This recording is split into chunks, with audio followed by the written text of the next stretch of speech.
Hi everyone, thanks so much for tuning in.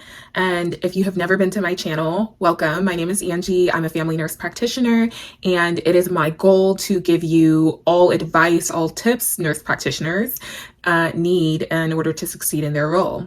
And so my reasoning for building this channel is because as a new nurse practitioner, there are so many things that I wish that I would have known prior to entering this field. And this is just my opportunity to serve as a mentor and advisor for you, and just give you some tips that I honestly wish I would have known as a nurse practitioner. So today I'm going to talk about red flags that you should know for nurse practitioner jobs. And so just to make this presentation more succinct, I went ahead and I wrote down some main topics that I'd like to discuss. But there's quite a few, and not everything that I cover today encompasses all of the red flags that you'll come across as a new nurse practitioner. But definitely follow along with me, and I wish somebody would have told me all of these things as I was navigating and figuring out which job I should apply for as a nurse practitioner. All right, so the first red flag I would say for a job is a job that has no formal vetting system. So if there is not really many interviews to obtain that job, if there's only, let's say, one interview and then boom, you're hired, I would proceed with caution. Typically jobs that hire you very quickly and with no formal vetting system, they are jobs that you should definitely stay hyper vigilant for, because sometimes you could come across sketchy things. And usually jobs like this, a lot of people aren't even enticed to apply there. And so they hire people quickly as a means of getting them because they already can't find people to fill the position. And so there's a reason that people aren't filling the position. There's a reason that this job is coming across as quote unquote desperate.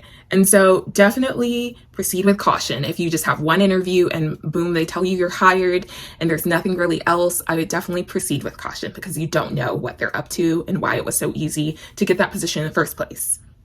Okay, so the second, which it could be debated potentially, but a job that does not provide any CMEs. This is important, and as much as you may not think it's not that important, it becomes important once you reach your year to recertify your MP certification. And so it's really important, at least it was important for me when I searched for jobs, to make sure that they provide me with CMEs so that whenever I come across my recertification, the process would be seamless. I would have a bunch of CMEs and I wouldn't have to pay out of pocket to obtain my own CMEs. And honestly, it's good to have a job that provides you with CMEs because that means throughout your time there, you're learning things and not just waiting till the last minute and piling up a bunch of CMEs from UpToDate or something that can be really time consuming. Okay, so third, and this again, it could be up to debate, but a job that makes you pay for your DEA or other certifications that you need, such as BLS, PALS, ACLS, things of that nature. You want to make sure that you choose a job that provides you with those things because they could, again, add up, and to pay for those things out of your pocket. Just to give you an idea, a DEA alone is about $800 or close to $800. And so if a job is not willing to pay for your DEA, you have to come up with that all out of pocket. And as a new nurse practitioner, if you are a new nurse practitioner, even if you're not a new nurse practitioner, that is a lot of money. So definitely look for jobs who provide you with some financial assistance in regards to this. Okay, next. So again, this is up to debate, but this is just my opinion. But any job offering you below $90,000 is an insult to you and the whole profession of nurse practitioners. And I would not accept a job that compensated below $90,000 because it's not what we're worth. were worth way more than 90,000. And even as a new graduate, this is definitely, it's unacceptable. The only case I would see that this is an okay salary to accept is if you accept a position for a major hospital that is well known, because they're going to provide you with so many endless tools that it will make up for your salary. And so again, the only instance I would accept a salary below 90,000 is if you work for a major company that is providing you with other incentives such as student loan repayment, DEA payment, and they're just giving you so many tools to grow as a nurse practitioner. All right. Okay.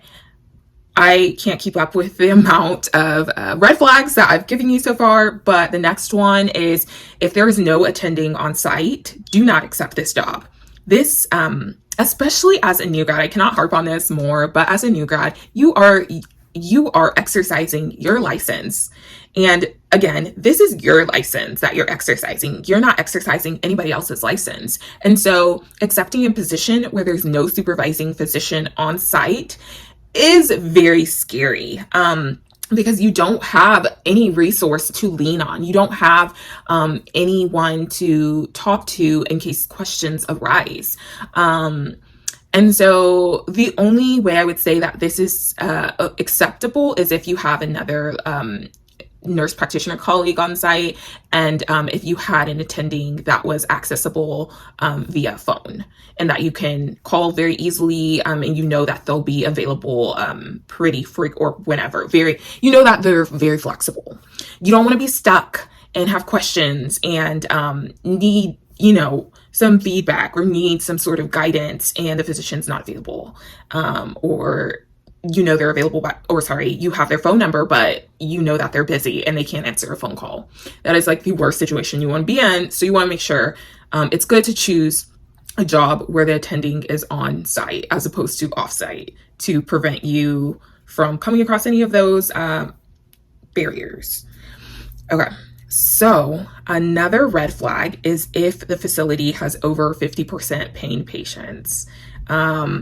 And unfortunately, this is still problematic in today's world where you have clinics that are pill mills, and that just simply prescribe patients pain medications. These facilities you want to steer far away from because this can get you in so much trouble. The repercussions for being a part of any sort of facility that prescribes multiple pain medications, which sometimes are not clinically necessary, are severe, and you could face consequences such as losing your license. And this is something that you want to dodge from early on. You want to know which facility is like this, and you want to know to steer far away from it because this could get you in so much trouble. And lastly, a facility that provides you with no formal training or orientation. And now, honestly, with most nurse practitioner jobs, you're not going to get formal training and orientation like you did as an RN. It's just completely different. It's a completely different career pathway. And so what I'm not saying is don't accept a job if they have no orientation, because most of the time you're not going to get an orientation. But you need to have at least orientation to the unit. You need to be able to see where you'll be able to access your MA, where you'll be able to access medications if you need them.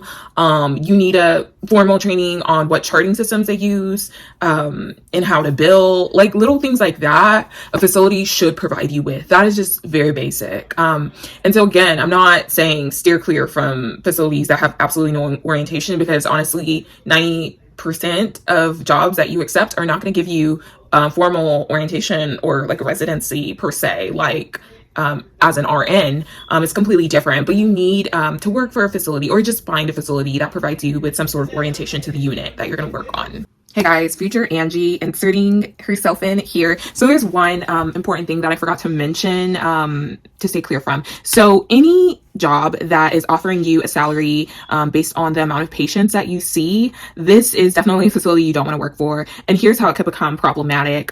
So say for instance, what happened during the pandemic, where lots of clinics faced really low patient census because patients weren't coming in. Everybody wanted to stay away from any sort of hospital clinic unless they were really sick. And so lots of things paused, like regular vaccinations. People were kind of waiting until things got better to get like their vaccinations or like annual appointments, things like that. So what happened is that the census decreased. And so if somebody's offering you to pay you your salary based on the amount of patients that you see, it becomes problematic in that sense, where you're not always going to have a high volume of patients coming in. Sometimes you ebb and flow on the amount of patients that you usually get. And so I just want to drop this in there because this is something that I wish I would have known. No one told me. And honestly, as a new nurse practitioner, I'm desperate. I wanted to get any job. And so that job would have probably appealed to me because I'm like, hey, whatever, I'm getting paid. So yeah, just wanted to drop this in. Guys, those are all of my tips for you. I hope this was helpful, and I hope it provided you with a little bit of insight of what to look for red flags on nurse practitioner jobs. And so if this was helpful for you, give it a big thumbs up. Please comment, subscribe to my channel, and just stay tuned, ring the bell so that you can get notifications anytime I post a video. And I will see you guys on the next video. Bye. Hey guys, as always, please comment, like, and subscribe if you enjoy the video, and make sure to ring the bell so that you can be notified every time I post a new video.